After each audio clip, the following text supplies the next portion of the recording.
all of who we are, we bring all of who we are to this issue of nuclear colonialism. So I guess I wanted to give just a little bit of background about myself, about why this issue is important to me, why I'm passionate about it, how I came to it.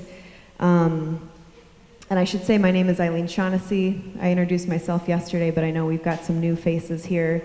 I teach in the UNM Sustainability Studies program, and I teach classes about environmental justice and a lot about nuclear issues in particular. I grew up in the Midwest, in Minnesota and Nebraska, and I come from a white, upper middle class background. I'm queer, and those parts of my identity are really important, again, in terms of doing this work, because they inform how I approach it and how I experience what we're talking about. And I'll just say a little bit more about that in a minute. But when I was 16 years old, I had the privilege of going overseas to Spain with a class field trip. And I was there to study Spanish with my class, and it was the summer of 2002, and a car bomb went off on the street below where we were sleeping. I was sleeping on the 8th floor of this hotel, 7 in the morning. All the windows blew in. I was injured. Other people were injured. It was very traumatic and scary, and this was right after 9/11, and at the time, we didn't know if the building was going to collapse. I remember just running through this cloud of dust to get outside, and again, I was 16 years old, and that experience, that was not an atomic bomb, but it was a weapon. It was an explosive weapon, and it really kind of started my journey towards trying to understand the complexities of violence, the complexities of colonialism, because that was wrapped up in there. The bomb was set off by a group called the Basque Separatists, which are a group in Spain that had set off a number of simultaneous explosions that day to kind of raise awareness about sovereignty. So, and I wanted to understand, and I, as a white tourist coming from America with the privileges that afforded me, but in being a victim in that situation, and I have PTSD from that experience. I still experience trauma when I sleep, actually, because it happened while I was sleeping. So that I tell that story just because that's what informs the work that I do. I actually moved to New Mexico to study the nuclear weapons industry, to try to better understand kind of how these systems of oppression intersect and collude to create what we call nuclear colonialism. And just one word about race. I mentioned that I'm white, if you couldn't notice that already. Doing this work, we really do foreground our identities, as Leona said. I use she, her pronouns or they, them pronouns, which are gender neutral. And this is something that we've done from the very beginning in our group as a way of honoring all of the folks who are invested in this work, which includes a lot of queer people, a lot of two-spirit people, a lot of trans people. And then the note about race is that I really do believe that white folks, especially in the work of nuclear issues, that we really do need to take on the responsibility of teaching one another and educating one another about the legacy of racism and kind of how that works. Because, for example, in my life, I am not a frontline person, even though I've been impacted in that way the story that I told you. I'm not impacted in a frontline way by these technologies as a white person. And the 1987 UCC report, which is it is as old as I am, that came out about toxic waste and race, the number one thing that it found was the way to tell where landfills, Superfund sites, and toxic waste sites are located is race. So communities of color are always cited first. for these toxic waste dumps. And we know that that's true here in New Mexico for indigenous communities and for communities of color around the world. So we're going to be talking about that throughout the weekend. And for white folks who are kind of maybe new to this or confused about kind of some of this terminology, I want to offer myself to come and talk to me, and I'm always open to sharing more about that if you want to learn more about that. And I'm just going to give you one quick academic definition of nuclear colonialism. For those of you who this might be a new term, this is coming from Ward Churchill and Winona LaDuke. So the way they define nuclear colonialism: modern technology, U.S. empire, and environmental racism working in tandem to continue the historical displacement and genocide of indigenous peoples. So again, we are very much foregrounding that as the framework for this weekend.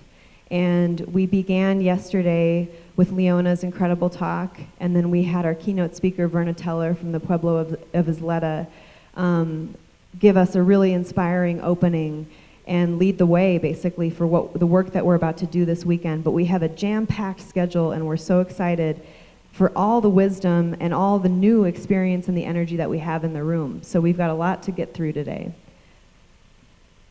Cool. Thanks, Eileen. So we changed it up a little bit to include the introductions, and so I wanted to just give a couple notes to the presenters.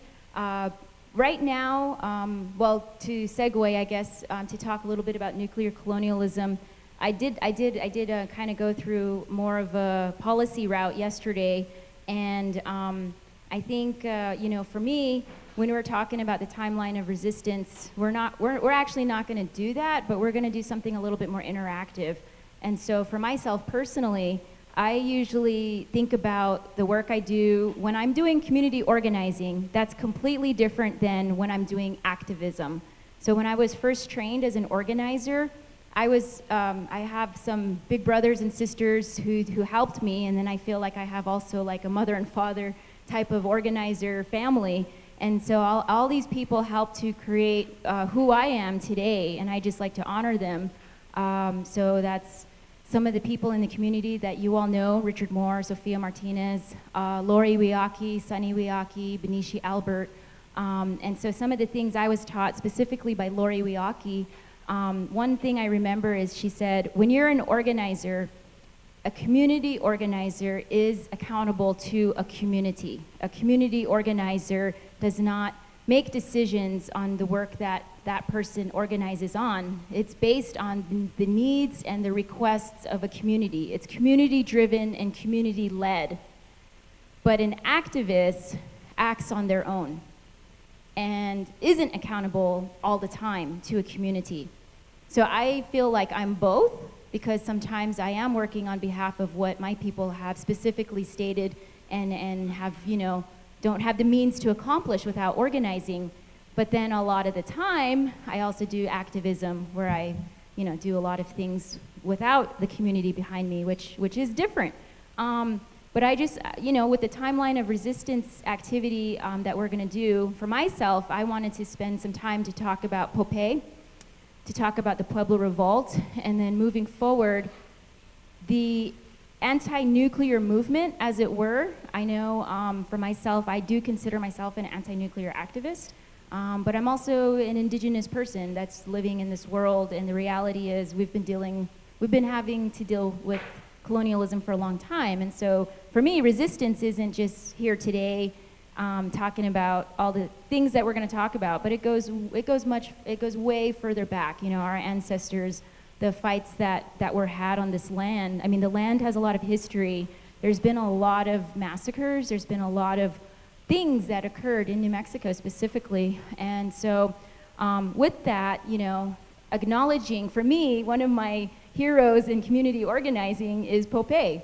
And so that's, I go that far back, and then, coming forward to some of the great work like what Winona LaDuke is doing, and a lot of you in the room, some of my heroes are in this room here today, and I'm really happy and excited that you're joining us, because Eileen and I and the group, all the organizers out there, all the students, they're just doing such a wonderful job, and what we wanted to do is to be very intentional and specific about this event.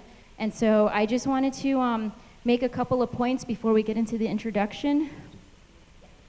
So just one word about the timeline of resistance, which Leona's mentioned. So when we were planning this, we initially were talking about kind of like laying out a whole history of kind of the anti-nuclear movement and what we call resistance. And when we started to even dive into this, I mean, I kept saying, well, who am I? I'm some snot-nosed kid. I'm not going to stand up here in front of people who've lived through this movement and who've done this work and who are doing this work in really deep and incredible ways. And so what we came up with is basically we're going to crowdsource it from you all.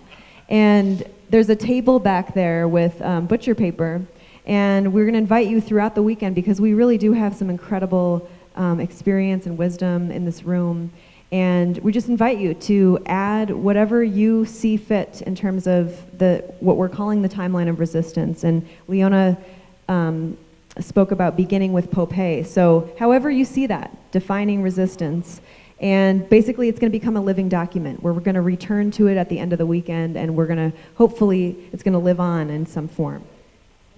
Okay, yeah, thanks, Eileen. And so today we're going to ask all the presenters, so as part of our work, what we do is first to acknowledge the land that we're on, and I'm really happy Kathy did talk about that in the prayer.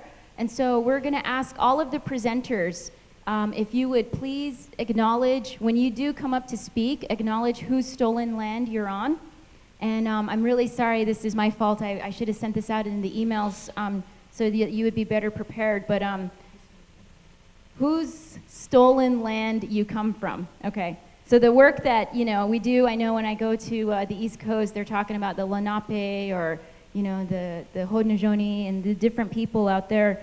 But also, so we're going to do introductions in a little bit. But also when the presenters speak, we also would like to use these placards. We have these name placards here, and we would like everyone, if you have a name tag as well, to please put your preferred gender pronoun under your name tag. I know we didn't do name tags yesterday, but today, if you do get a name tag, and then we're going to ask all the presenters, we have a Sharpie up there so they can do that. So the last thing is, for the presenters and any of you in your introductions, you could also tell us your gender pronoun. And then also one important part about this event is that we're trying to we're going to go through the whole nuclear fuel chain today. And I went to a conference where it took us a week to do this with multiple workshops every day. We had like 9 a day, so 3 at the same time. We're doing this in 1 day. So we know that it's a very short amount of time for folks to speak, but if you go to the back page of the booklet, so on the back page of the booklet, there's the nuclear fuel chain here, and this is a very simplified version. I know there's other versions, but also maybe I know all of you out there might be aware of it, maybe some of you don't, but during your introductions, you could tell us what part of the fuel chain you're dealing with, either fighting it, working against it, or maybe you live near one of these sites. So this is really important for us because I don't know how many conferences do the whole nuclear fuel chain, and definitely not in 1 day. So we're attempting to accomplish a lot.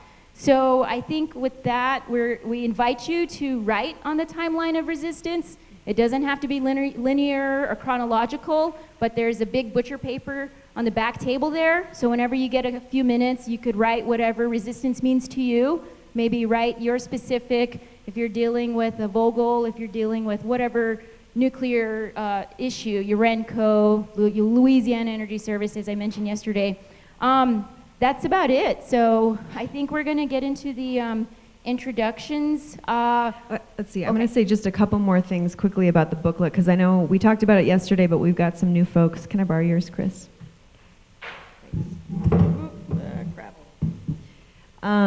So just to make sure everyone appreciates all the hard work that went into creating this document, and Leona and Sue and our group were all integral in putting this together. So we have a lot of incredible art, student art, which you can also see in the lobby.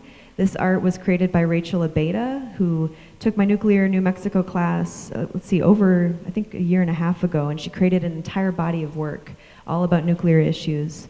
And we put together a list of acronyms that you might hear over the weekend. So we're really hoping that we have folks who are new to this work, and we welcome you so much. We welcome you because we really want to make this work more accessible, and we've invited folks who are experts, who are really accomplished in the work that they're doing, and we want to be sure that we all know what we're talking about. So please refer to the acronyms list if you're confused about what's being said. We also included a glossary of terms, of important terms that you might hear throughout the weekend, some space to take notes.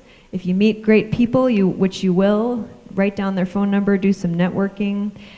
We've also included a list of local and regional groups that are doing work around nuclear colonialism, national groups and international groups, which, by the way, we will be hearing some video clips from of words of solidarity from around the world that Leona has gathered in her international travels. And then we also have a list of demands that we as a group put together on page 12, which, on Sunday, by Sunday, all of these demands will be met. So it's... For further reading, we also have some books, some websites, and then I mentioned this yesterday, but just an important note, this jargon sign, Sue Skirman gets the credit for coming up with this idea, and I love this idea. The idea is that if you hear something that you don't understand, a word that was said quickly or an acronym, hold this sign up. And the deal is that whoever's speaking is going to pause and explain whatever that word is. Because we're trying to make this work accessible to all. Because ultimately, nuclear colonialism impacts everyone. It doesn't impact everyone equally, but we are all impacted by this beast, really. And I hope you caught what Kathy said earlier. She accidentally ended up at the building next door, and I said, Kathy, do you know what that building is? That's nuclear engineering. There's a reactor right there. And she said, well, then they needed my blessing. and it's very significant that we are at this university here doing this work because, as Leona said yesterday, this is a military industrial research university. This university is deeply tied up in reinforcing nuclear colonialism financially and through research. So it's significant that we're doing this work here. Yeah, thanks, Eileen. And so with that, now we will move into our introductions. And so everyone here, we're just going to go around the room. And I think we should have enough time if you keep it as concise as possible. And for the presenters, we'll hear more from you when you present, so feel free to elaborate at that time. And I didn't introduce myself because I spoke enough yesterday and I know a lot of you, so I'll just model this is what we want to do. And then I'm going to pass it over here, and we're going to even the available media, everyone, if you could. And Graham, if you could call the other group in so everyone can introduce. Okay, my name is Leona Morgan, and my gender pronouns are she and her. And I live in Albuquerque. I'm from Fort Defiance, Arizona. I'm Diné, and I work on nuclear issues. Robin Collier, he and him, I'm not sure about the pronouns here. Cultural Energy in Taos, we've been working on nuclear issues, reporting as a media organization for 15 years. Thank you. Good morning, my name is Mackle, he, him. I live in Albuquerque. I'm from the west suburbs of Chicago, an area heavily dependent on nuclear energy. Thank you. I'm Jessie Whittam. I'm from Albuquerque, and I'm a college student. My preferred gender pronouns are he or she and her. I'm Jackie Chacon, and I'm also from Albuquerque, and I'm really interested in all of this. I'm a speech therapist, so I'm out of my element, which is cool. Charlotte Walters. I'm from Portland, Oregon, and have been in Albuquerque for 24 years, and preferred they, there. Hi, I'm Teva Gabus Levine. My pronouns are he, him. I grew up on Lenape land in suburban Philadelphia. I now live here in Albuquerque, and I am a local political activist. Joel Lorimer, originally from Nebraska, a long time in the LA area, and now 23 years in Albuquerque. Male and neutral pronouns, and I work with the Nuclear Issues Study Group. Yeah, I just wanted to say also Teva and Joel and I, and of course Eileen, we didn't say our organization, so Nuclear Issues Study Group, and didn't know nukes.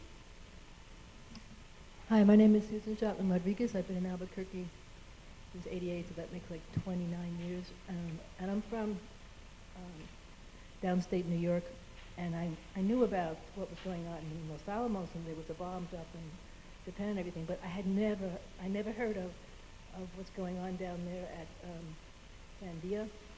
And I've gotten involved with the Waters Group, the Agua Vida team, and with WHIP, with Janet Greenwald.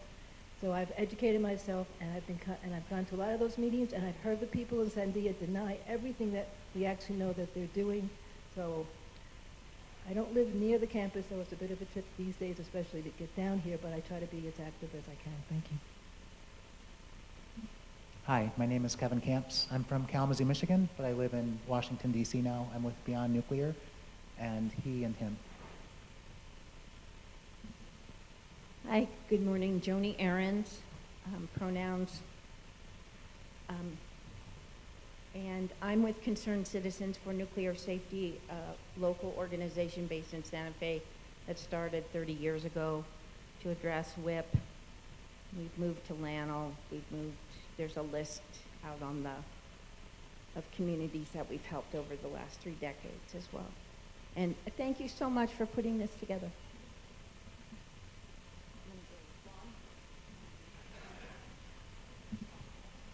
Hi, I'm Lon Burnham. I live in occupied Comanche territory in Fort Worth, Texas, that was built to occupy the Comanches.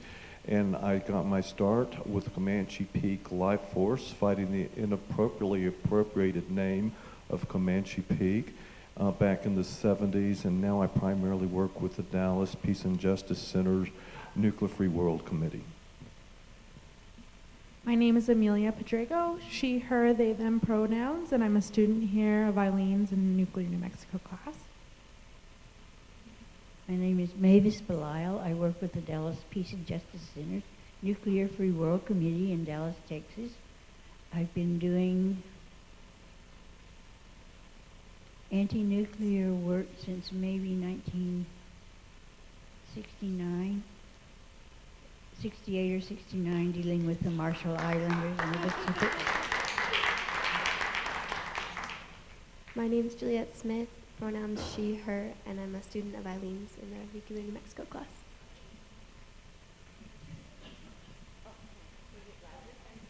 Juliet Smith.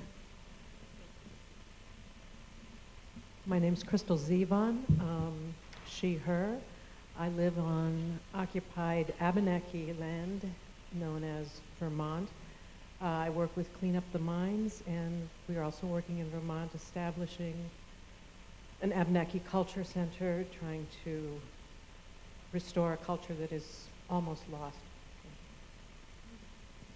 Thank you, Tamo. My name is Elder Kathy Wempovy Sanchez from San Ildefonso Pueblo, pronoun she, her, and I'm with Tewa Women United, and I've been doing nuclear issues all my life.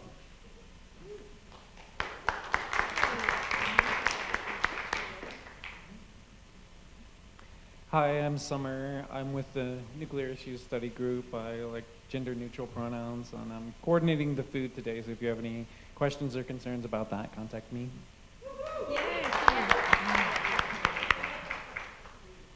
Hello, my name is Cody Slama. I use male pronouns, and I'm with the Nuclear Issues Study Group, helping out mostly at the front table, so if you need anything up there, we got shirts, so Come grab one. Yade Benesh A Denise Brown Inishia Kiani do Tabai Basishin Nastajudine A Dashachinana Tajini A Dashanele. Good morning, everybody. My name is Denise Brown, and I am here within ISG group as well. If you have any questions, I'll be running around. Thank you so much for being here. Good morning, everybody. My name is Celestino Crow. I'm an artist, and I helped with the curate the art show along with everyone else here. And yeah, if you have any questions about the artists, they are selling their pieces. Yeah, thank you for coming. Thanks, Sue. My pronouns are he, him, his.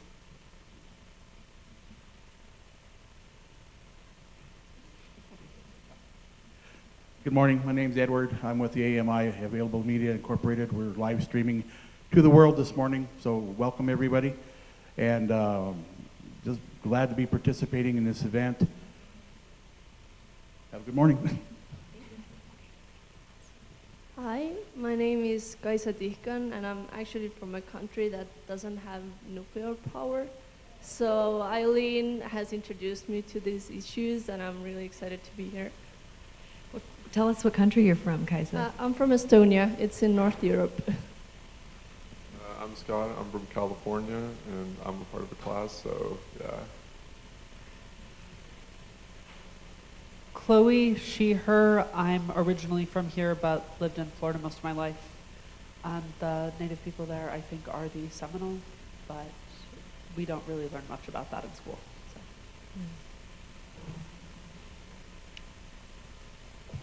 Hi, I'm Cal, and I am a massage therapist, and I will have my chair here from 11 to 2 in the right next to where all donations go to the symposium, so please support. Yay!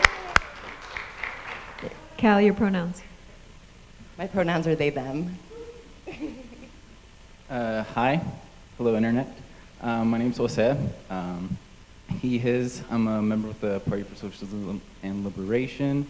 I'm also a member of the local carpenters union 1505. I frame and hang drywall.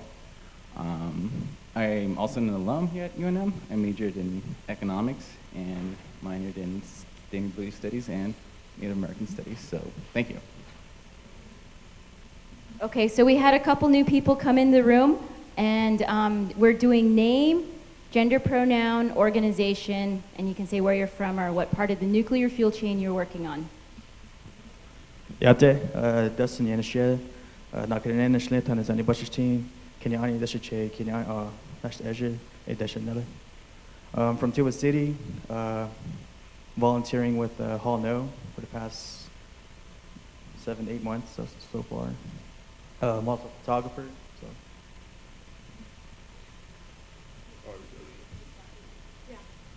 Hi, I'm Kay Matthews. I'm the editor and publisher of La Jicarita News and former board member of Concerned Citizens for Nuclear Safety, and been covering nuclear issues for many, many years.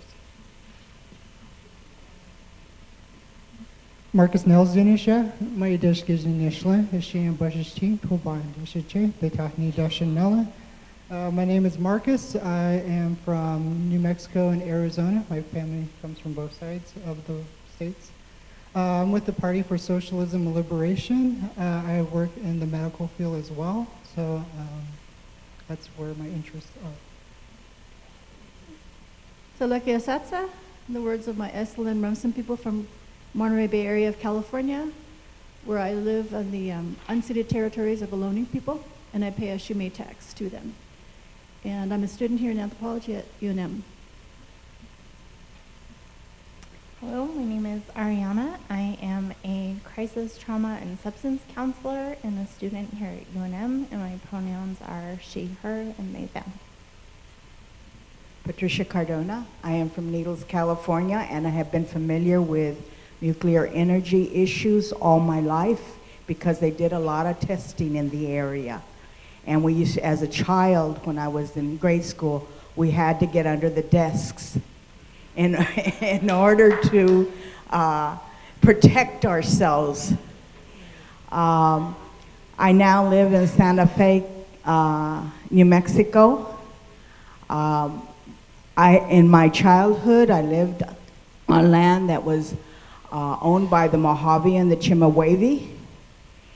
And in Santa Fe, where I am now, I can't quite decide which tribe was located in the area I live, but it is the colonial city, and there's a lot of controversy there on the entrada.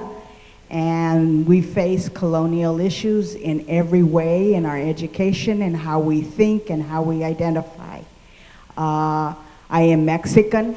My tribe is Otomite in Mexico, and I am Spanish.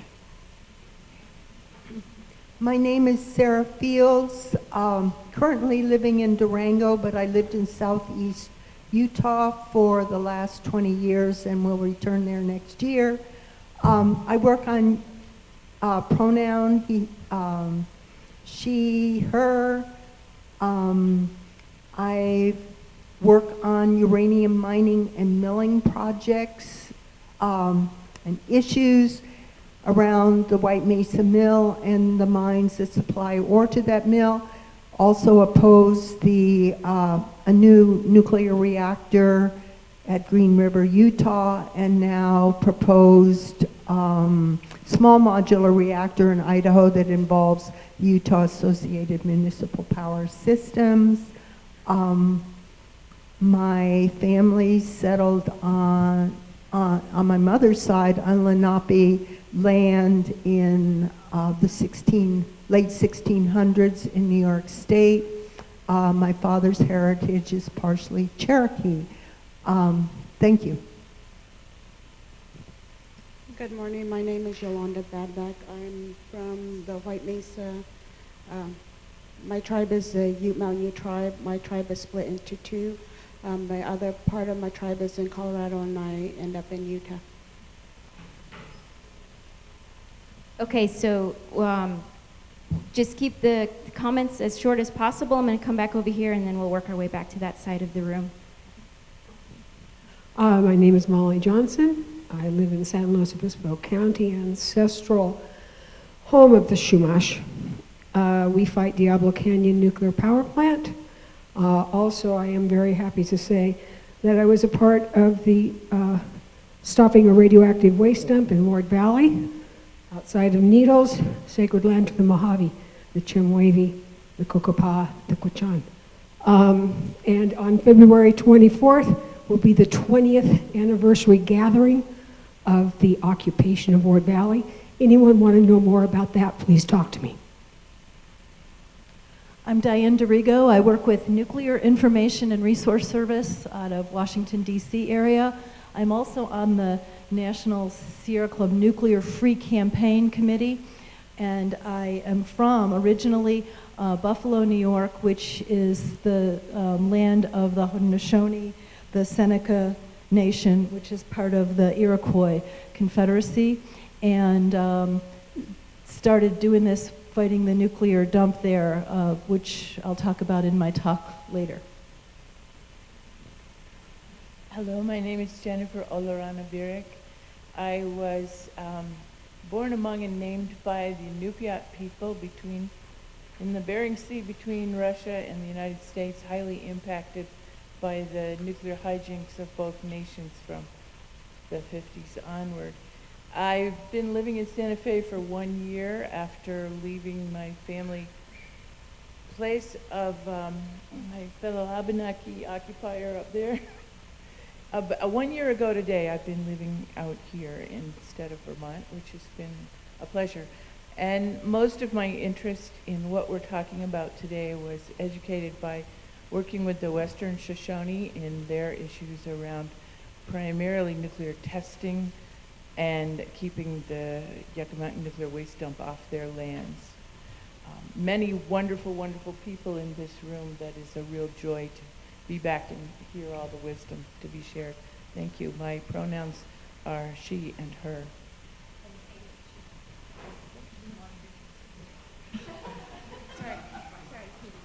Hi, my name's Ilsa Garduno.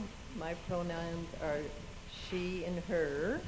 I was born in occupied land, Albuquerque, and my interests are the waste issues, trying to control waste issues on the Sandia National Laboratory. Thank you. Name's Ray Garduño, and I come from a little village by the name of Nambe. And Nambe was occupied by the Spanish, and it was created as a Genízaro village, which meant that we were used as the fodder between the conflict between the indigenous folks and the Spanish that lived in Santa Fe. So we've been used for a long, long time, and we were in the shadow of the beginnings of all this, which is Los Alamos. And the physicists didn't want to live in Los Alamos, so they lived in Nambe and displaced most of us. Him. Thank you. Taylor Dunn, she, her. I'm an artist and educator. I actually lived in New Hampshire, really close to the Vermont Yankee plant, and was part of the late first 10 years of the 2000s, was kind of part of the movement to shut that down. That's how I got interested in this. And I'm also really interested in using media, finding ways to use media to educate people about these issues, and also for activism. So. My name's Eric Stewart, he, him. I'm from Chicago. I currently teach photography in Alamosa, Colorado, and got started with this work working with Rocky Flats, issues surrounding Rocky Flats in Colorado. And I've been working a lot to create connections and solidarity to think about the new nuclear renewal and pit production as a Rocky Flats 2.0, and sort of connecting the communities in Colorado with what's going on here. Good morning. My name is Lindsay Harper, she, her, hers. I'm here from Georgia Wand, and I'm also here standing in solidarity with the community in Shell Bluff, right along the Savannah River, which has nuclear weapons on one side and nuclear energy on the other. Morning, everybody. My name's Tom Smith, and I'm better known and prefer to be called Smitty. He, him. I've been an anti-nuclear activist since the mid-1980s and currently working to stop high-level radioactive waste dumps in New Mexico and in Texas. I live on land, or occupy now, land that belonged to the Tonkawa, and then to the Lipan, and then the Comanches. So I'm a serial occupier. Hi, I'm Karen Haddon. I'm with the SEED Coalition, which is Sustainable Energy and Economic Development, concerned about all aspects of the nuclear chain. Right now, I'm working also on the radioactive waste issue in particular, but we have fought new nuclear reactors, and she, her.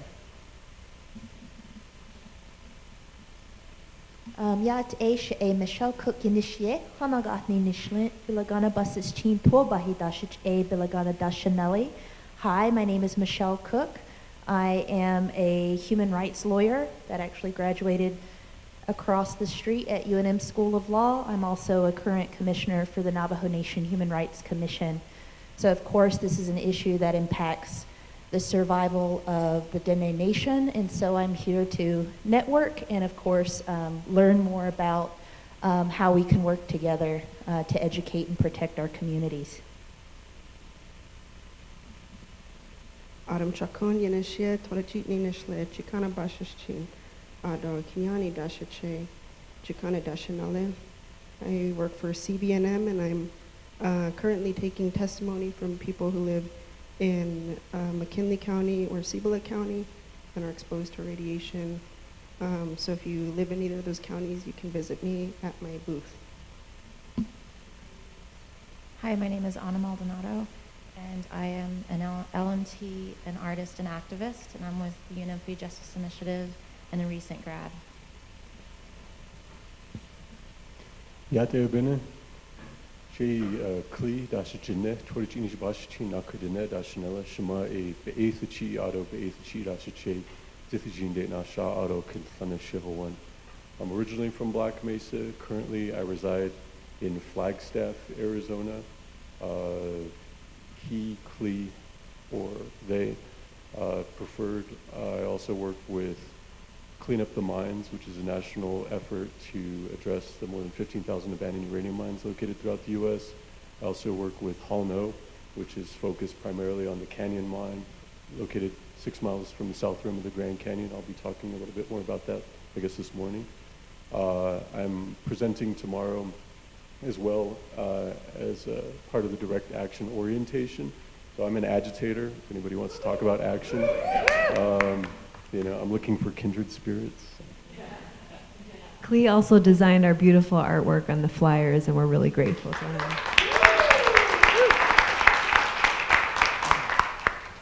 Hi, my name is Caleb Eckert. I live in Flagstaff, Arizona, which is located at the base of the San Francisco Peaks, also known as Duk Osli or Nuva Tukiovi.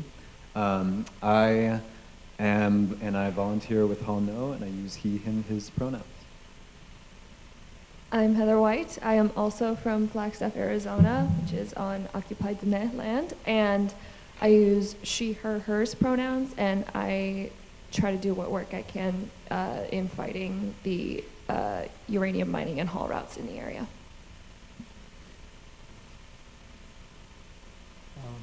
I'm Don Hyde, male pronouns. I moved a couple years ago from Gallup to here, and originally I was with the Alliance for Survival in Riverside, California, where we were fighting the city's investment in the San Onofre nuclear power plant. And since then I'm involved here in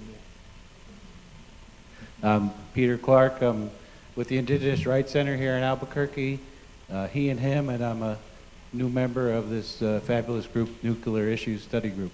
So, thank you.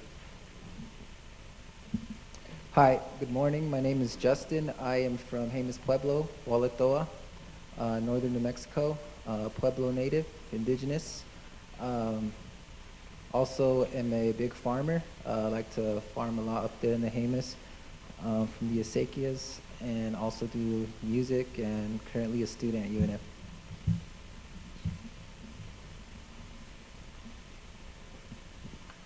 Good morning. My name is Alyosha Goldstein, he, his, him, and originally from Abenaki territory in Vermont and Lenape territory in New York State.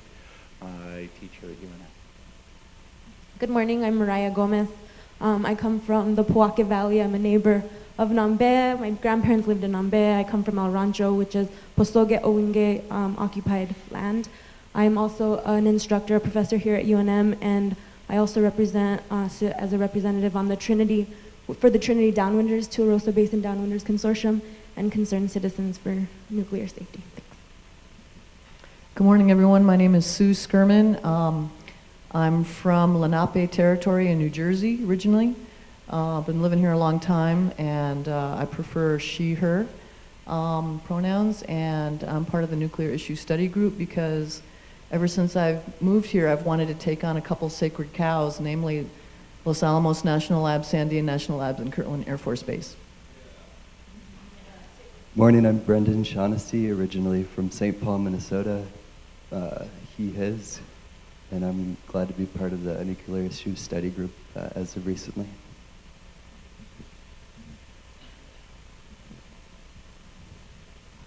Good morning, people. Welcome to all of you. This is our homeland, the Pueblo people that are in here. I'm from Acoma, Pueblo. Petuch is my birth name. Petuch is an Acoma word. And, Gilbert is my colonized word, last name. And I'm with the Laguna Acoma Coalition for a Safe Environment. Laguna is our sister neighbor, Pueblo. And its umbrella group, a much larger group, is we call it the Multicultural Alliance for a Safe Environment in the Grand Mining District, just west of here.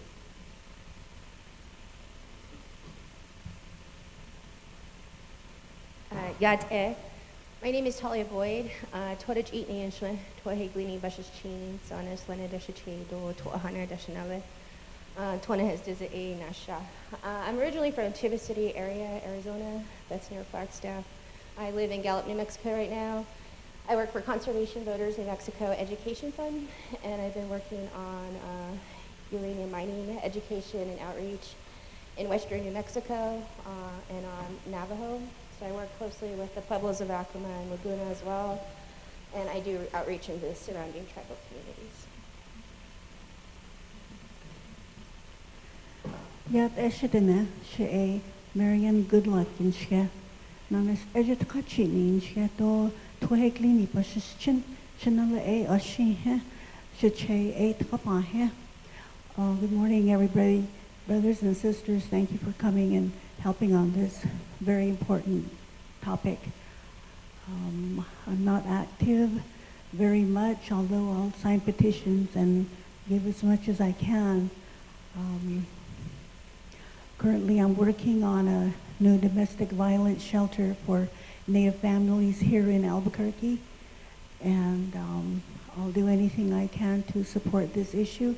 I just picked up a pamphlet. It has a little child standing by this nuclear project. They always say it's going to bring jobs, but they always bring their experts from out of the area, and there's always just a handful of jobs. So thank you very much for letting me be here. Thank you. And we'll go up to the top of the room. Tom Hancock from Southwest Research Information here in Albuquerque. I'll be on the nuclear energy voice panel this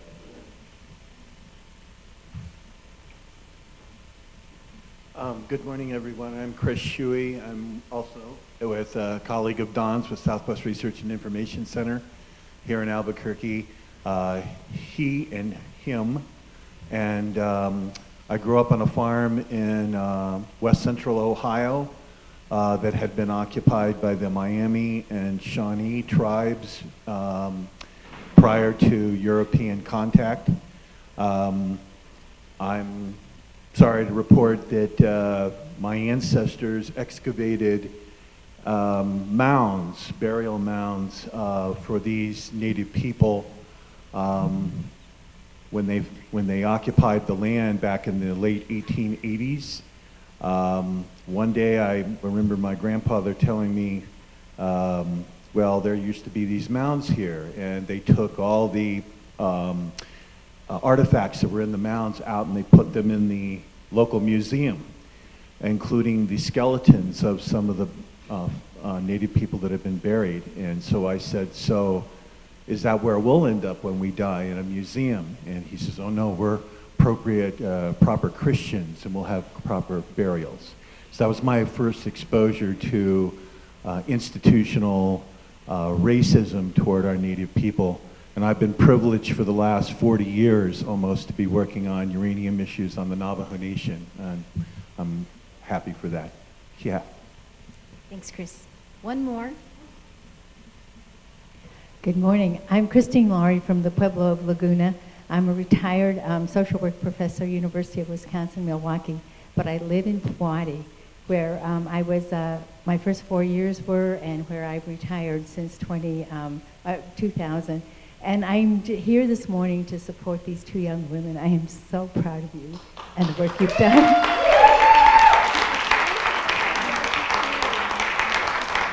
Okay, thank you, Christine. Yay.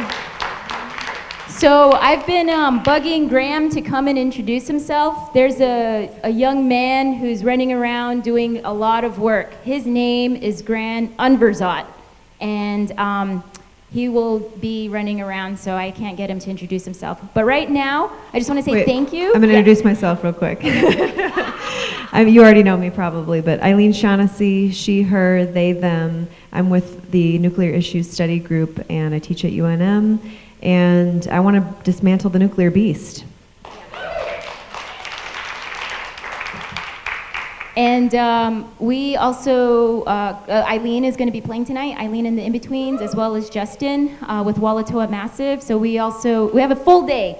And I apologize to the panelists because we have very very fully packed panels, but we wanted everyone to come and join us today. We're a little bit behind schedule, so right now what we're going to do is invite the uranium panelists to come down. While we're setting up, you all can take a short bio break, but as soon as they're ready, we're going to start. So it's not a break, but if you need to, because it'll take us like 2 minutes to get set up. Okay, thank you.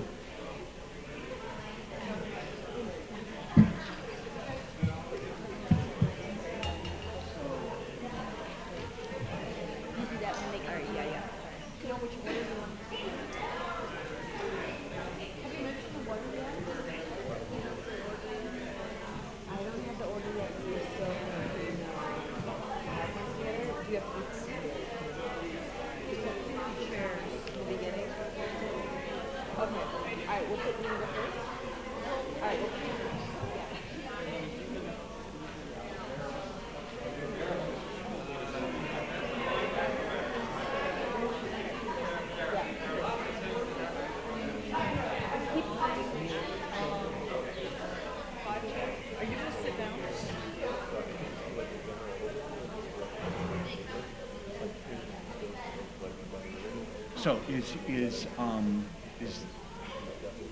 we have to plug into this thing right here to get up to there. Yes. Okay. And so What do you is need? anybody else going to be showing slides with me? Because if they're not, I'll just put mine up there. Right. Do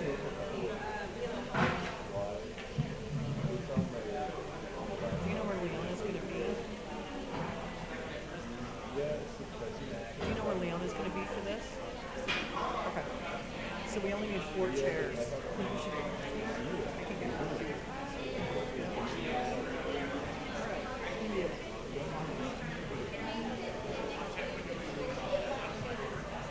Right, that's what I was just asking. And I'm gonna move mine up to the podium when it's my turn, because. Okay.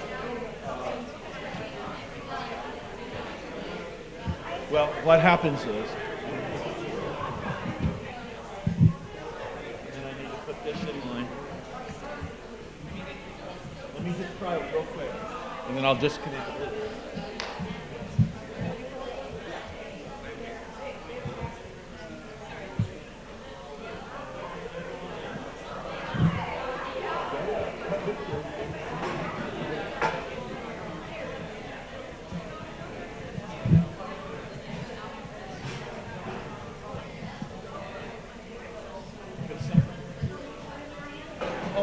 Good, it works, great.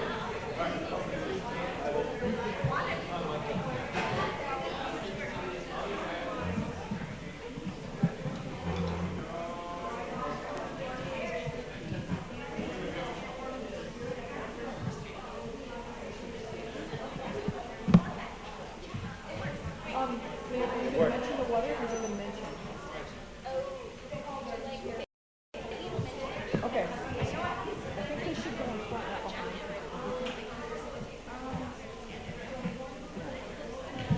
Unless you guys are using this. Testing. Mike, do you want both of these used, or just? Okay, so this will be shared by these 2 people, okay? This one? And then this one will be shared. I can move, yeah, either way, just 5 minutes. Okay, so, hi, are you Sarah? Sarah. Nice to meet you. I'm Sue. Hi. So if you could write your gender pronouns. And then you two will share this mic, and you two will share this mic, okay? Can you mention the one?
That's true.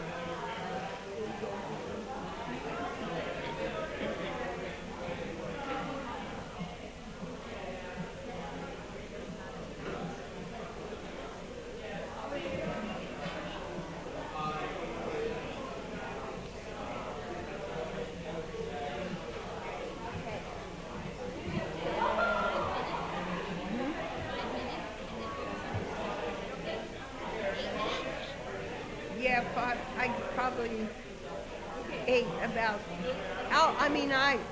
I never know. I'll make it brief. Okay, great. Okay, and then I can add to whatever Yolanda. That's a good way to do it. Here. Oh, sorry. I was trying to get the food truck situated. Do you want some water? Sure. Fill the bottle. You guys can issue it this microphone. Make sure you guys. All right. Well, that's fine.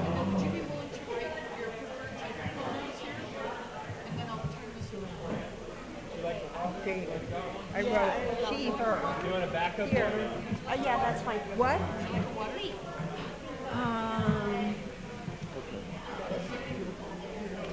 Yeah, sure. That would be good. You have a drink? Yeah, I have water. What is a gender? Your gender is like she or her. Do you want to be called she or her, or would you rather be called he or him? He and him. This is to make transgender folks feel very welcome. Oh. Like that we can't discriminate what gender people prefer. I wrote she and her. I guess she and her will be fine.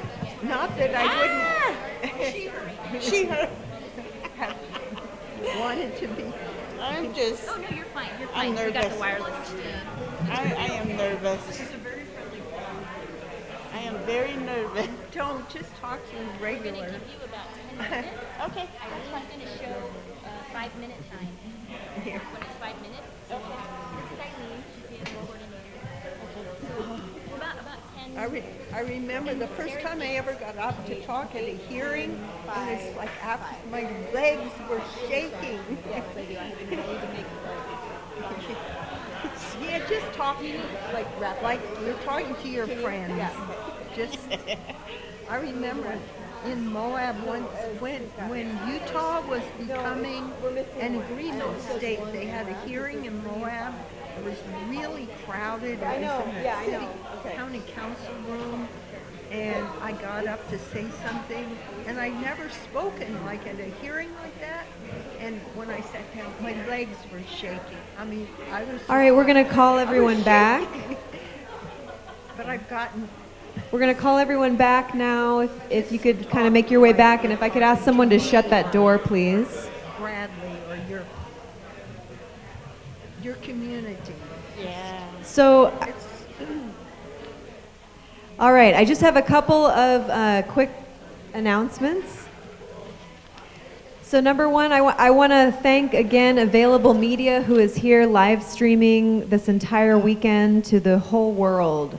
So we're very grateful to them for doing that. Round of applause. Yay.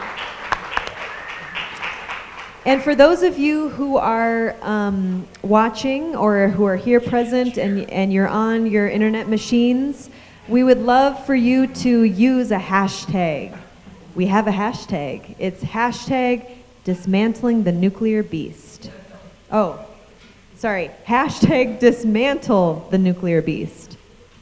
Okay, sorry. So we have Dismantle the Nuclear Beast. You could do hashtag Dismantle Nukes. And then I don't know how many of you are from New Mexico. You know this tourism campaign by the state, which is getting a lot of grief because, anyways. We also want to appropriate the hashtag New Mexico True. So hashtag NM True. And then also we as a group have this, our mission is to protect New Mexico from all things nuclear. And so we're also going to use the hashtag Protect NM, Protect New Mexico. Another appropriation. Yeah, we did. Okay. Because there's going to be a lot of truth spoken. There already has been a lot of truth, and there will be more truth spoken here over the weekend. So please use those hashtags. The other quick announcement is that we have a fantastic food truck that has arrived and will be here for lunch, parked on Redondo. So we hope you work up an appetite as we dismantle the nuclear beast together. And then lastly, before we move into this incredible panel, which we had planned for you, I just want to point out that there's a fifth panel member here, which is the water. And the water is kind of witnessing and is going to be, again, with us throughout this weekend as we do this work. Okay, so this is our first panel of the day, and we are trying our best to go through the whole nuclear fuel chain in some type of order, some kind of. So if you look at the go back to your booklet. Remember, we have the no jargon sign, and so the panelists are aware. But I think what we're going to do, because we do have a little bit of a late start with this panel. We're gonna go quickly through a couple of our presenters and then try to save time for them to share during the Q&A. So if it seems like they didn't present a lot, I wanted to just point out that Clee also has the table outside for all the information that he's gonna share, and it will be available. You can talk more with him later. But uranium mining is at the front end of the nuclear fuel chain. I talked a lot about uranium mining yesterday. Uranium mining impacts indigenous people all over the world. 70 to 75% of the time it's happening on indigenous lands. Uranium is all over the world, but it's happening on our lands. And so today we have a great group of folks. I'm happy to say we do have representation on the uranium mining aspect, the uranium transport aspect.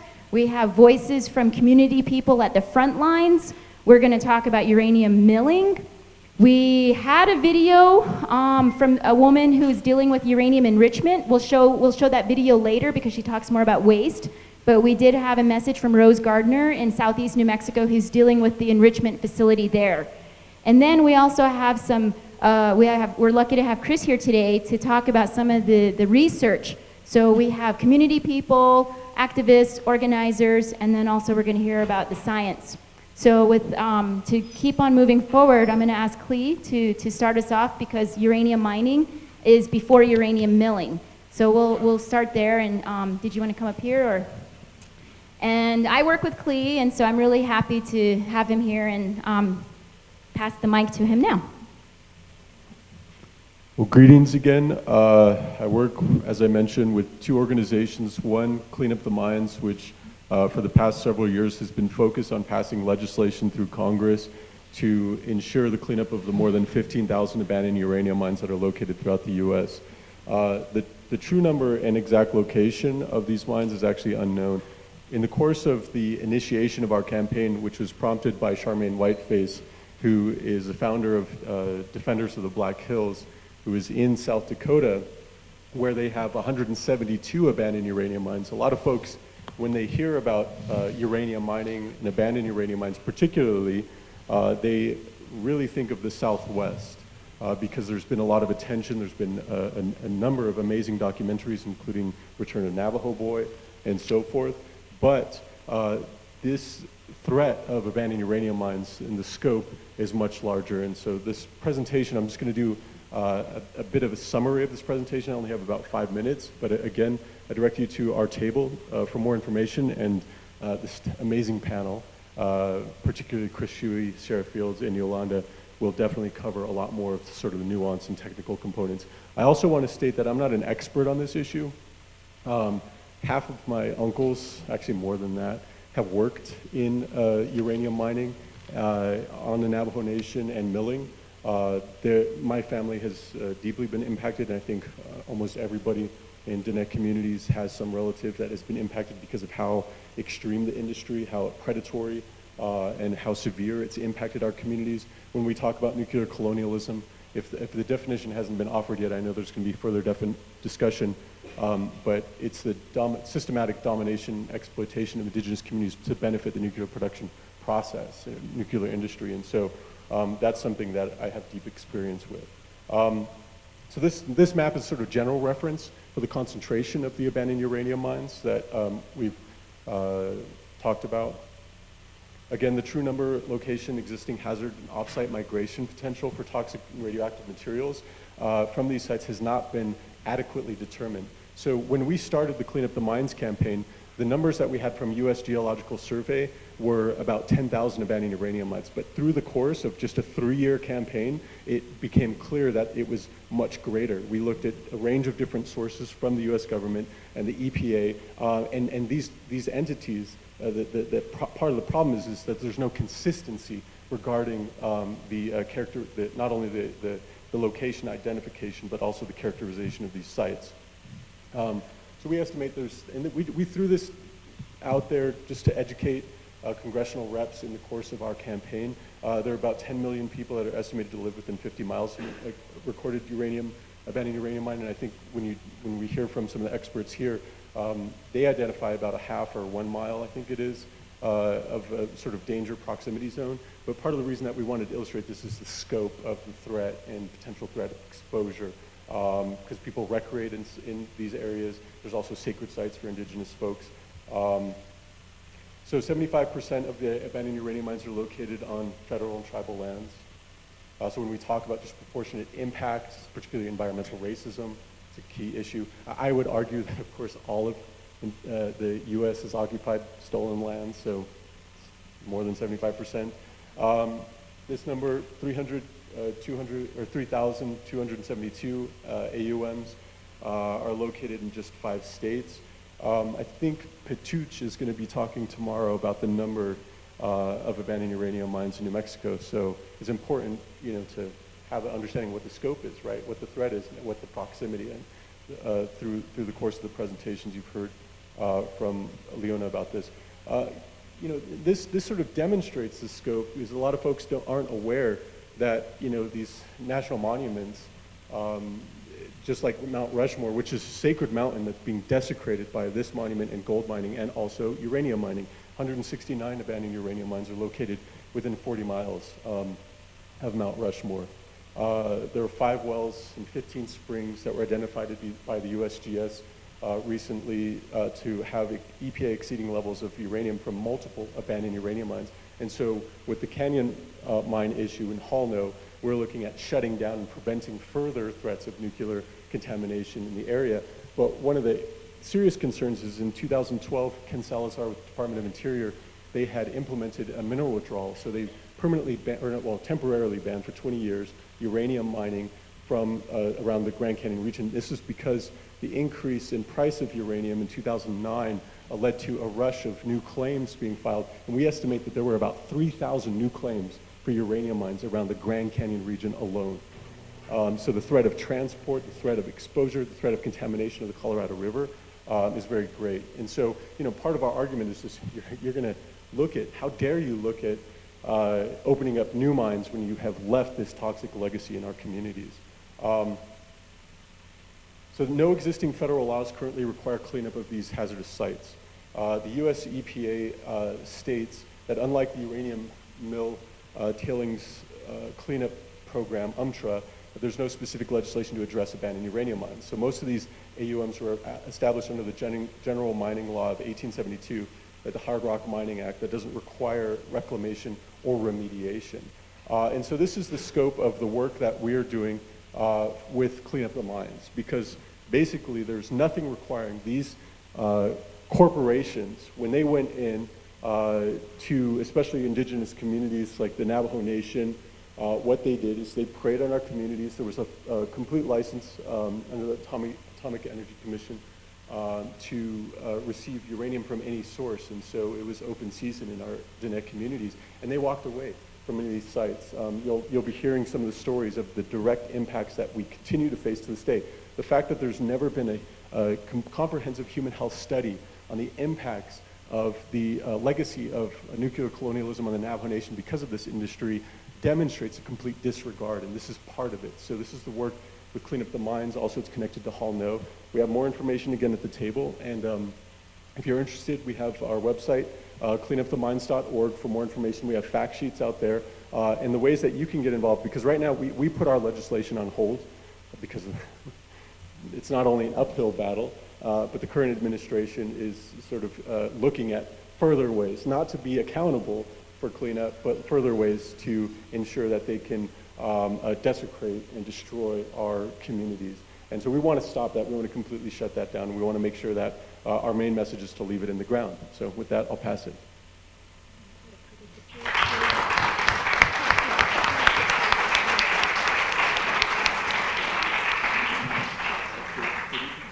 Yeah. Okay. Leona's asking for a pretty picture. I'm like, I'm not sure. Yeah, where you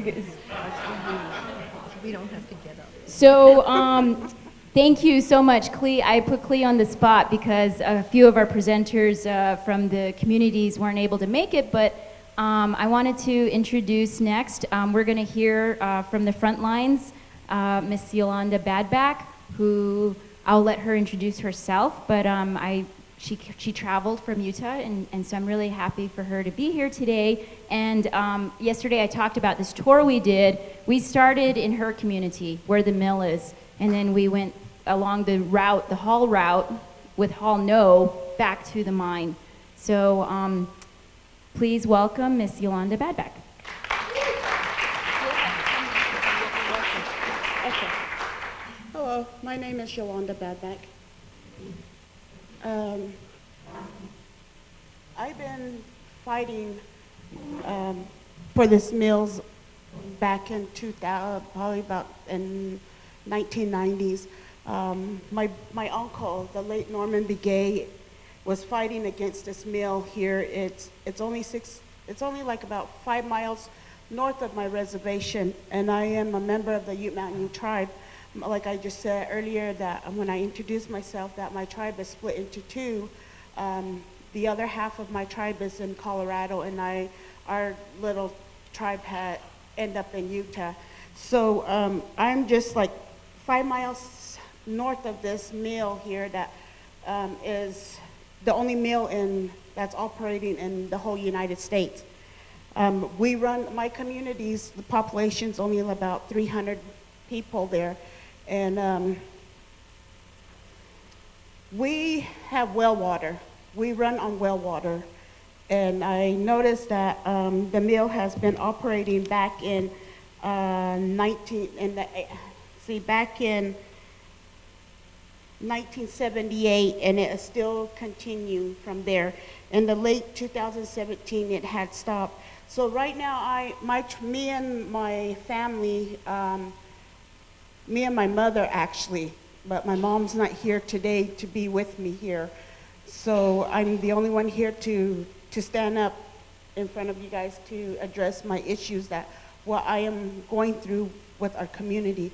My community isn't a community that likes to stand up and address their issues and say what's bothering them.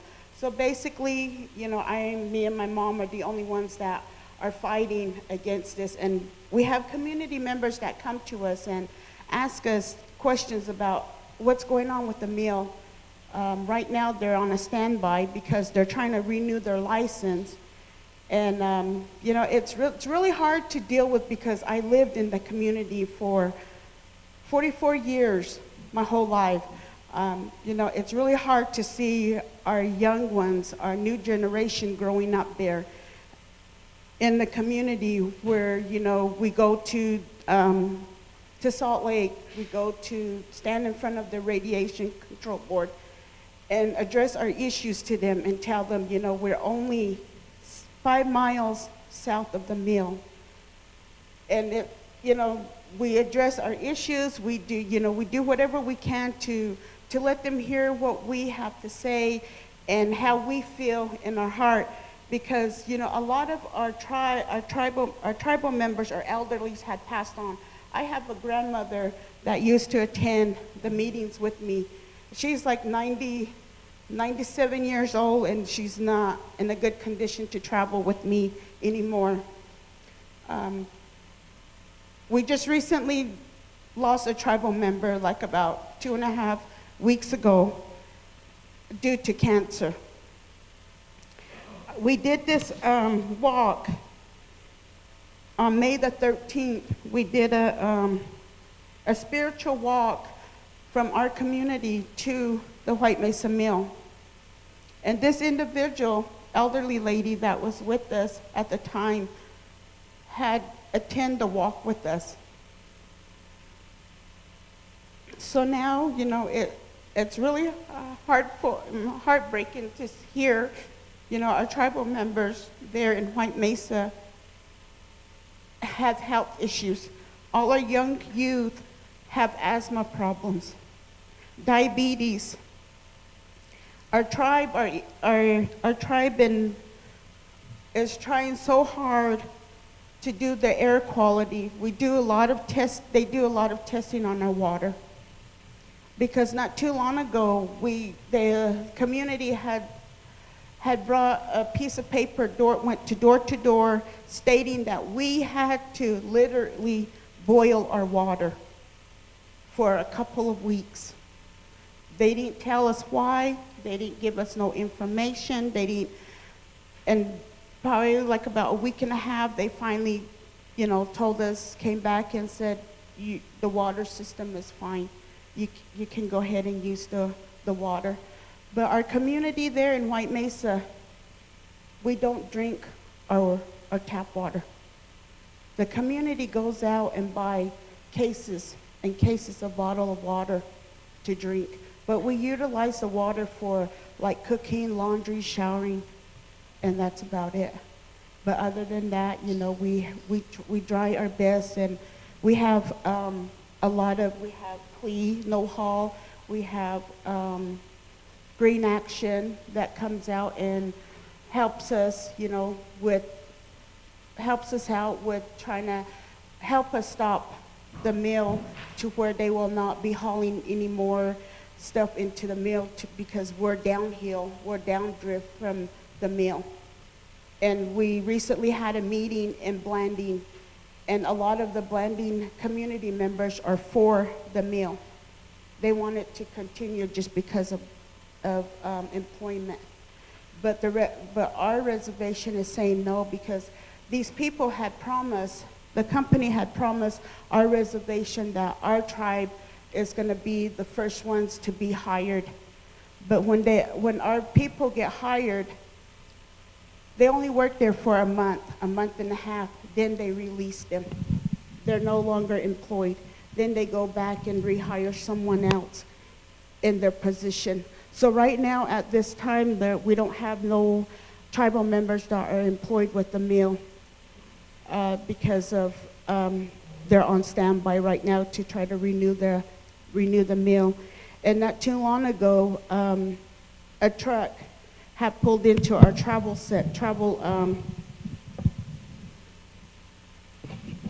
our store there in White Mesa. This truck was unmarked, and they were hauling ammonia.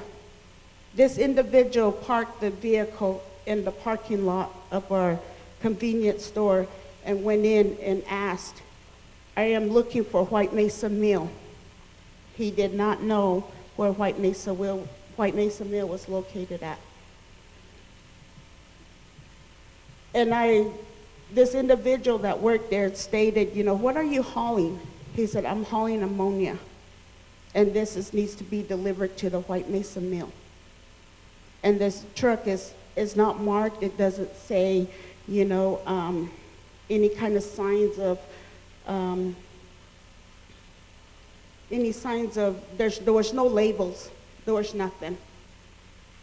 So this individual told him, "Well, you need to go up another 5 more miles, and it's on your left-hand side there." So, you know, we're dealing with a lot of issues in our community. For myself, I'm trying to shut down the mill. I don't want no more stuff, radioactive stuff, to be hauled to nearby our reservation.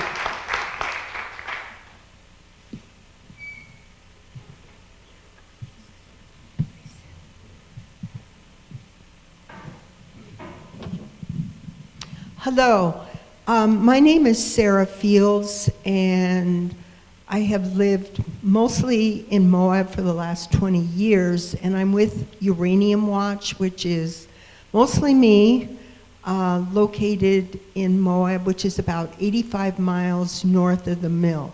The whole southeastern part of Utah was historically one of the centers of uranium mining and milling, just like over in the Grants Mineral District in New Mexico. I just wanted to give a little, and I'm also with the Sierra Club Nuclear Free Campaign. I'd also like, for everyone, activist and individual involved in nuclear issues here in this room, there's a dozen other people or more who are out there who have not come here today. I'm also part of the Western Mining Action Network, and individuals and organizations who work on uranium mining and milling issues are loosely organized through the WMAN Uranium Caucus. And it's been, we have a listserv, it's been a very important way for us to talk to each other from South Dakota down to Arizona and New Mexico, Utah, Colorado. Mostly I work on what's happening now. So the White Mesa Mill is on standby, but they're going through a license renewal process. A very important thing has happened over the last few years is that the price of uranium has gone down, down, down, down, down. So since 2012, all the uranium mines in Utah have been closed down. Most of those mines are on Bureau of Land Management land. A mine complex is up near the community of LaSalle, where they vent radon a quarter of a mile from an elementary school. So one of my jobs is to keep those mines closed down.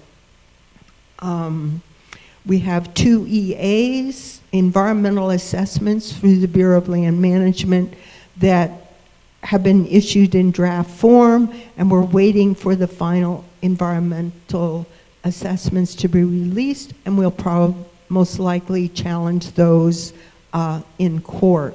So you have community action, but you also have sometimes administrative and legal proceedings to stop or delay uranium mining and milling decisions. And the more money that we can force Energy Fuels Resources, which is a Canadian company that owns the mill, the better off we are.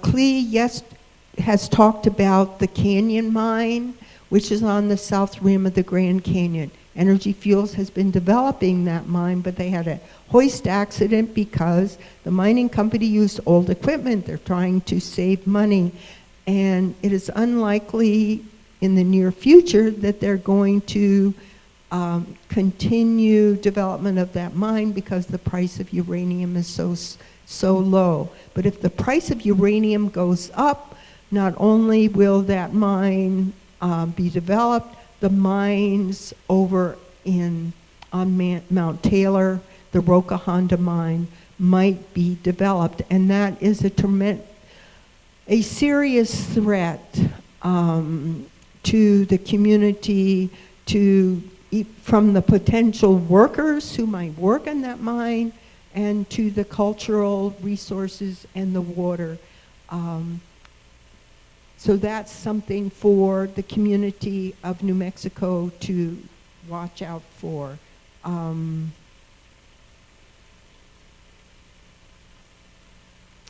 think I will. So one thing, I have a table out there, and if anybody wants to get on my email list, I don't send out a lot of email, but I do have a website, and I do a lot of research. I'm more a researcher. I deal with the regulatory agencies than I am a community organizer, though I'm learning, and coming here has been a very important, I guess, spiritual renewal for myself. Thank you.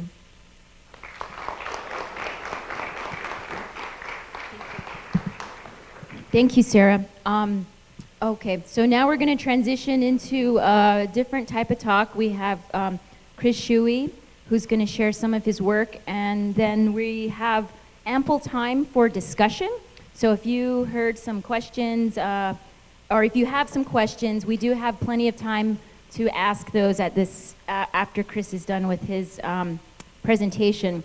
And one thing I wanted to add is that yesterday I did a long talk for some of you who were not there, and we went through the whole state. So we went through the whole nuclear fuel chain that's present in New Mexico, and it's basically every part of the nuclear fuel chain, except for really we don't have reprocessing. I mean, I don't know, it's something they're working on in the southeast, and then also we don't have a nuclear reactor that, conventional nuclear reactor, what do you call it? Commercial nuclear reactor. We have research reactors, but we have pretty much everything here in our state.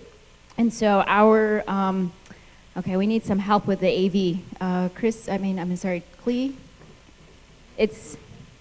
So we need, okay. So we'll get this going here in a minute.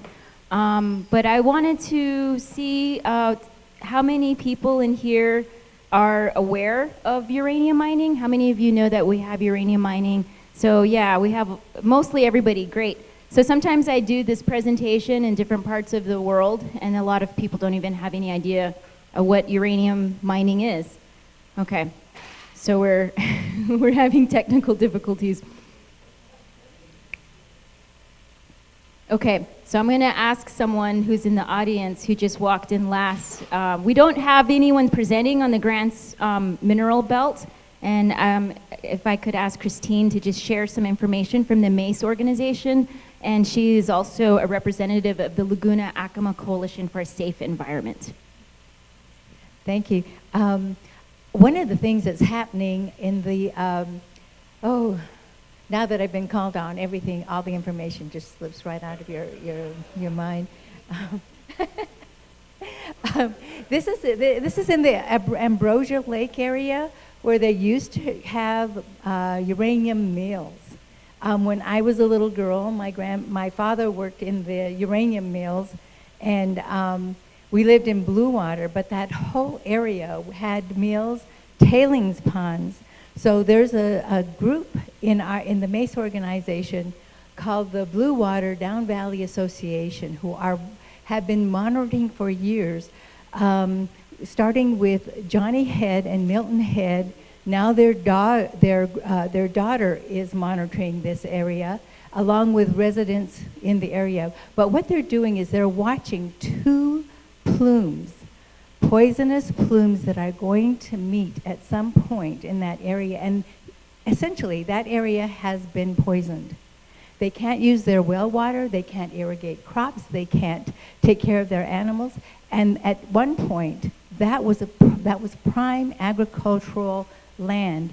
And when I say prime, remember we're in New Mexico, we're in an arid area, but that was good.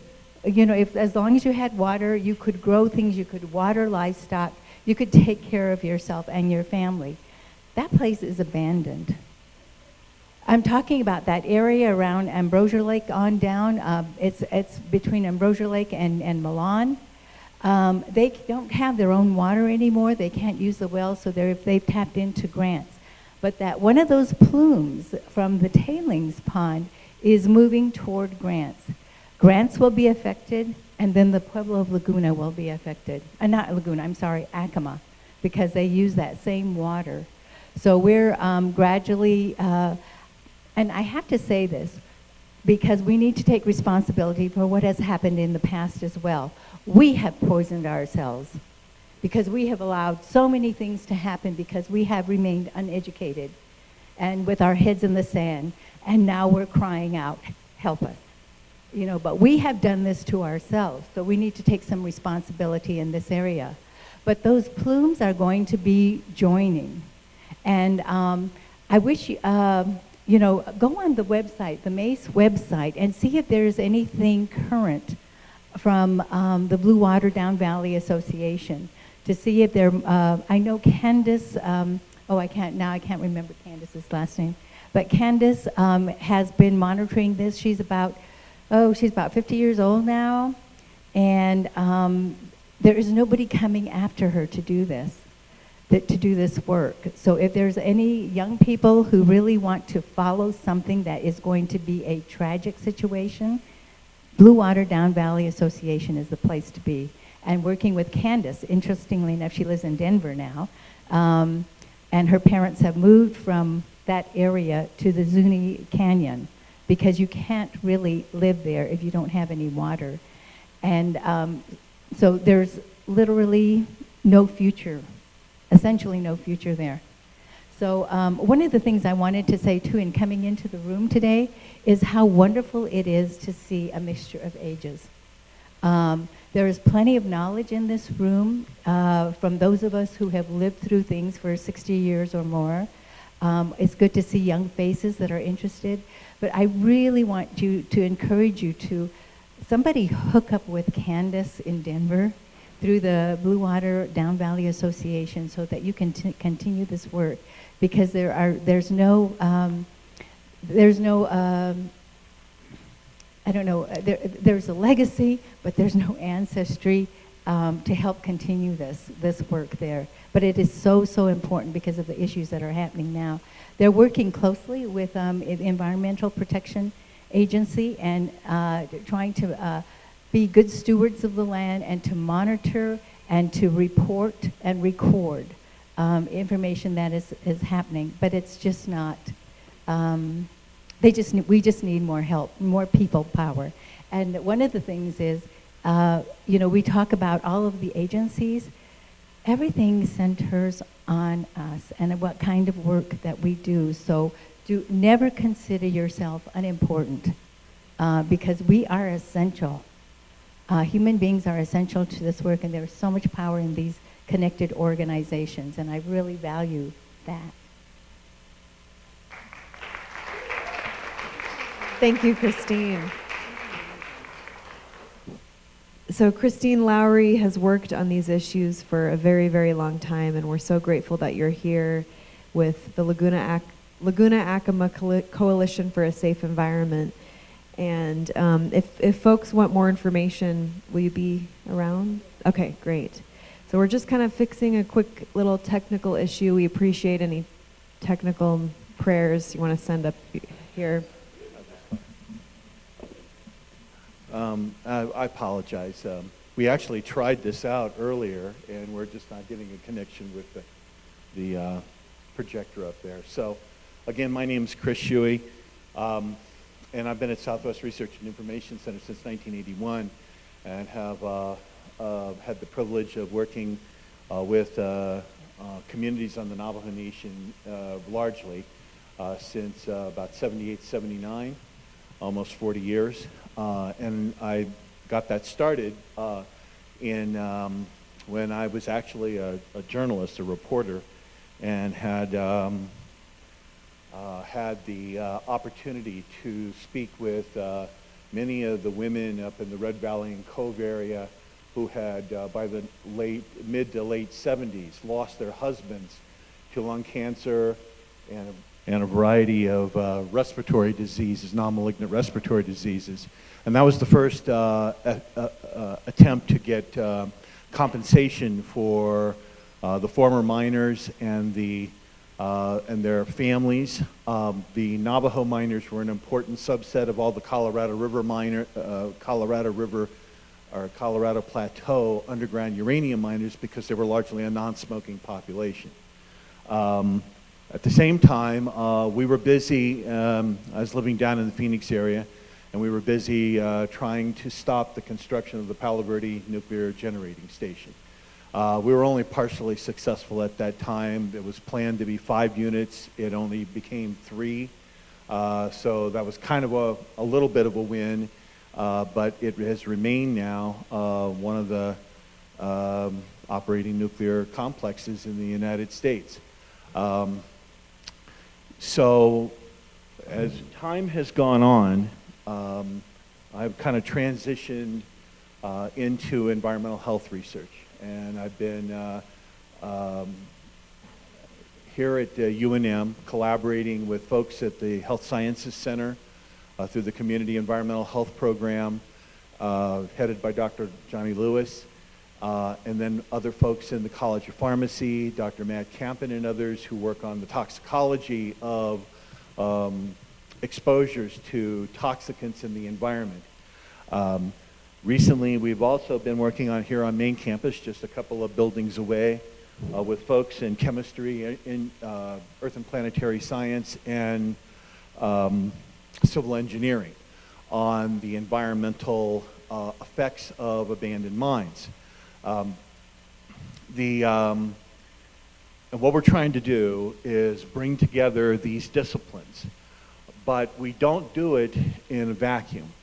Because we spend so much time in the communities, we've learned a lot about how exposures take place, but most important, we've had the opportunity to engage with citizens and community members and have helped really bring those folks and their traditional ecological knowledge, indigenous knowledge into the research process, so that not just the questions are derived from the community, but the responses are derived from the community. As a consequence of that, we've discovered a lot of things about uranium waste, uranium mine waste, that I thought I would briefly share with you today. There are, as Clee mentioned, the West is full of abandoned hard rock mines, of which uranium is just one of many kinds. But there's more than 10,000 abandoned uranium mines throughout the West. He mentioned places in the Black Hills in South Dakota, here on Navajo, at Laguna, throughout really the West. You remember a couple years ago, a few years back, the Gold King mine release, which was about 3 million gallons of kind of orangish, yucky stuff that came out of a mine up in the San Juan Mountains north of Durango, and flowed down through the Animas rivers and the San Juan rivers, affecting a lot of people along the way. It was a tremendous insult to the environment, and especially to the irrigators on the Navajo Nation who had depended upon those flows for irrigation for their crops along the San Juan in the portion of Navajo that stretches from just east of Shiprock all the way over to almost Glen Canyon. So one minute to cover this. Anyway, I just wanted to remind you that in 1979 there was the Church Rock Uranium Mill Tailings Dam break, which remains the largest release of radioactive waste by volume in the history of the United States, and now ranks probably below Fukushima and Chernobyl in the terms of the amount of radiation that was released. It was 33 times bigger in volume than the Gold King mine release. It affected more than 24 communities up and down the Puerco River, which is a tributary to the Little Colorado River down by Holbrook, Arizona. It was also at a time when the mines in the Church Rock area northeast of Gallup were discharging up to 5,200 gallons a minute of contaminated mine water. So you had this 30-year history of assaults on the water supply of a lot of the Navajo communities in that area. The difference was, of course, in 1979, there weren't any attorney generals who came out. There weren't any governors who expressed sorrow. There weren't EPA administrators who said squat about it, really. And it disappeared into history, but recently we have discovered that the effects of that particular accident and the chronic loading of the uranium mine discharges on the stream system has probably affected water quality in wells along the river down in the Sanders, Arizona area. My colleague, Tommy Rock, over at NAU, is working on his PhD. Also works with Leona and Clee and a number of other folks. We teamed up to work with the Sanders community to understand how the state of Arizona and the US EPA could have allowed people to be drinking uranium-contaminated water in wells that served a Navajo community called Park Estates and Sanders, and the Sanders School, which has about 800 children. These exposures have been chronic over time. The good news was that about a year later, we were able, in April of last year, able to get the Navajo Tribal Utility Authority to hook up those folks' community system and get them off of contaminated water. This was not just a little bit of contamination. This was gross uranium contamination of their supposedly safe drinking water public water system that the regulatory agencies allowed to happen without really telling the people, and we were the first to come and tell the folks what they had been drinking for a long period of time. In public health, the first thing you do is try to stop the exposure, so we stopped the exposure. But the ultimate solution to the problem is cleaning up the groundwater that's been contaminated by the past uranium mine discharges. We see that as one of the next steps in a large Superfund project. I would just tell you that if you have uranium waste in your backyard, whether it's in White Mesa, Grants, anywhere on Navajo, Laguna, this stuff is bad for you. It's replete with a wide range of heavy metals plus the radioactive materials. Uranium is both, and so it's a double whammy. And folks in the tribal communities have lived with this for generations. This started in 1942, and we are just now getting around to understanding the health effects over time. So what we've learned is that the closer you live to uranium mine waste, and the more activities you had in your lifetime to come in contact with those wastes, substantially increased your risk of hypertension, meaning high blood pressure, RAP, and kidney disease and autoimmunity. And we backed this up and found in biological sampling the same conditions. So it's not safe to live near uranium mines. We've had to spend several $1 million to generate proof, scientific proof of this problem, right? It's sad that those things happen, but they do, and this is the universe that we live in, where mines and contaminants are not guilty until proven innocent. They're innocent until proven guilty. And we're hoping that at some point here over the next generation, we're working with a lot of young people in our research programs now, for them to be the next set of scientists. We're hoping that this is the beginning of the era of cleanup and no more mining.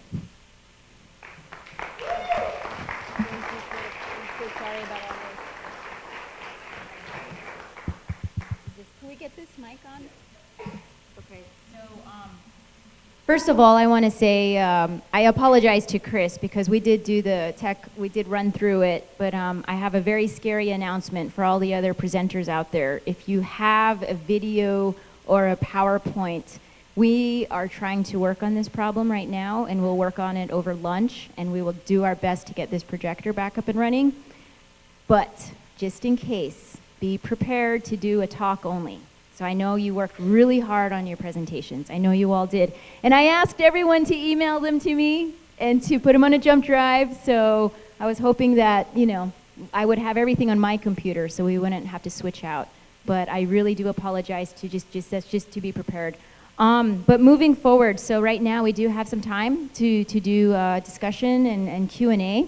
And so we have several people here on the panel and also in the audience, and I want to just give a very, I want to say thank you very much to Christine, because we kind of put her on the spot there, but I'm really happy she was able to speak, because there is we call it the Grants Mineral Belt, and I think there's the Uravan Mineral Belt up toward where Sarah's at, and some of these things that we're talking about, there are actions people can take to get involved. So I know some of you probably have some questions.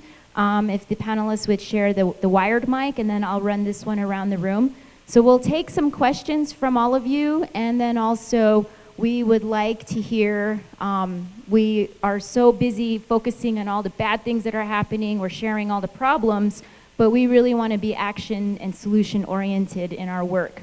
And so I'm going to ask the panelists, when you do give a response, to remember, how do people get involved? How do they support? Is there a current campaign? Is there things people can do? Are there things people can do in their own homes and communities that will aid in what you all are doing? Okay, moving forward, does anyone have a question? Anybody have any questions? Okay, Diane, and then anyone, I'll take a couple hands right now. Okay, so we got it, because it's for the live stream, and then it's also being recorded, so we need to use the mic. And do you have a question, Karen, after Diane? Okay, so who's got the next question after Diane? Okay, thanks, Don. I wanted Yolanda to tell more about I fight so-called low-level waste, and I learned that it's not very protective how they dump it, but in order to make it even cheaper, they wanted to send it to your mine and run it through, to your mill, and run it through so that they could dump it in an even less protective way. And I wonder if you know if there's any other nuclear waste coming into the mill at this point, or what the status is of that, or if we've prevented that, if you know about that. Well,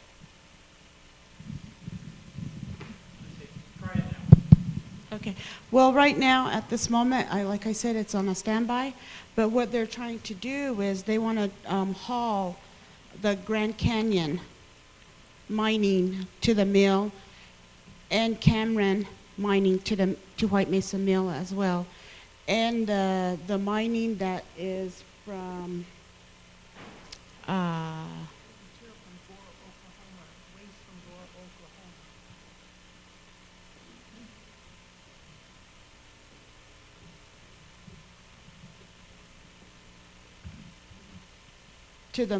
to White Mesa. Yeah, I just wanted to add something. There's a proposal to haul waste from the Gore, Oklahoma conversion facility with the cleanup from there. Material is coming from Canada, and material is coming from the Metropolis conversion facility, and they call it alternate feed. The NRC redefined ore to be any kind of uranium-bearing waste that's processed at the mill. But what's important, too, is that Energy Fuels wants to receive all the waste from the cleanup of the uranium mines in the Navajo Nation, and if there's any legislation to clean up other mine waste, and they would get paid to receive this, and it would mean an expansion of the mill, and when the mill expands, if they build a new tailings impoundment, that would destroy amazing archaeological resources at the site. I'm talking about kivas and human habitations that you can't see from the surface, and they previously destroyed these precious archaeological sites, and they'll continue to do that if the mill continues to expand. So even though we want these sites in the Navajo Nation and elsewhere to be cleaned up, we don't want the cleanup materials to go to the mill. No, a big difference, okay, the White Mesa Mill is regulated by the Utah State of Utah Division of Waste Management and Radiation Control. It's an NRC agreement state. The mills, any mill in New Mexico is regulated by the NRC, but Colorado, Washington, and Utah are agreement states, and Wyoming has applied for agreement state status. The mines are regulated by state mining regulatory agencies, and if they're on federal lands, BLM, or the Forest Service, they're regulated by the, they come under the National Environmental Protection Act, NEPA, and are also regulated by the federal government. I just want to say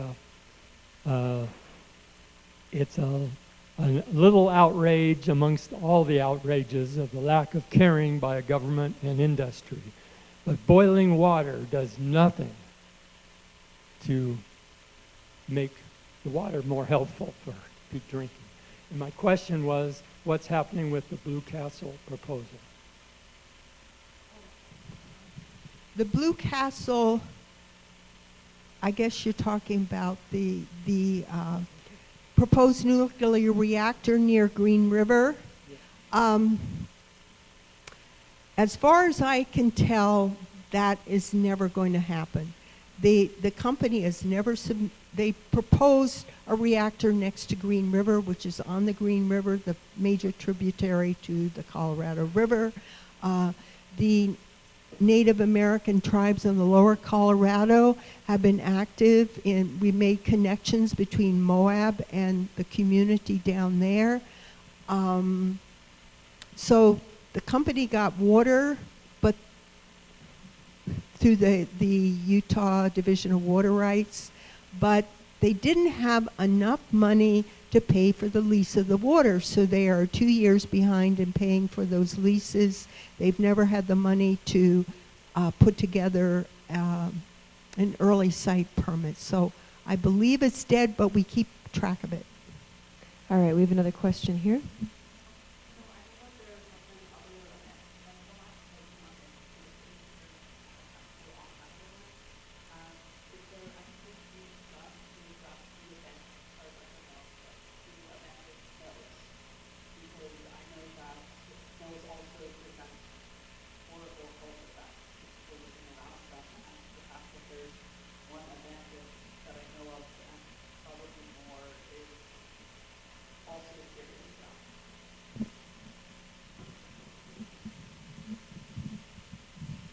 The UMTRA, the law that I talked about earlier, the Milling Tailings Act, was that 79, I think it was passed? 78.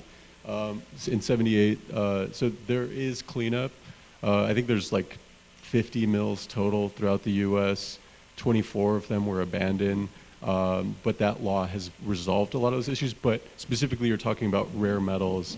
And if you watch, I made a VR video out there. I have an interview with one of my relatives who used to live in the community that was adjacent, literally. If you drive on that road from Tuba City North to Kayenta, to this day you can just look off to the right. It's about 15, 20 miles north of Tuba City, and you'll see the rare metals, Tuba City Mill site. And they called that town Rare Metals because that was the name of the corporation. But there were families who used to live there. And those houses were made from contaminated materials. To this day, you can see the trees where my aunt says birds used to just fall out of the trees. With families who lived there. I mean, every family that you talk to in Tuba City had some relative who lived there and who had some impact of exposure. But that mill site, when we talk about cleanup, I would say that the cleanup standard is really concerning. There's no consistent standard for cleanup when we look at these sites. They do characterization, and I think Chris could talk a little bit more about this, but there is migration. When Yolanda was talking about groundwater contamination, we're talking about migration of these plumes of radioactive pollution. There is that threat in the Tuba City area right now that's coming from it because it's just asphalt that's covering millions of tons of radioactive material right now, and that's what they call cleanup. And that's actually, right now, we're dealing with CERCLA, I didn't talk about earlier, the Comprehensive Environmental Response and Liability Act of 1980, which is a super fun law, which sort of is designed to address these toxic sites. But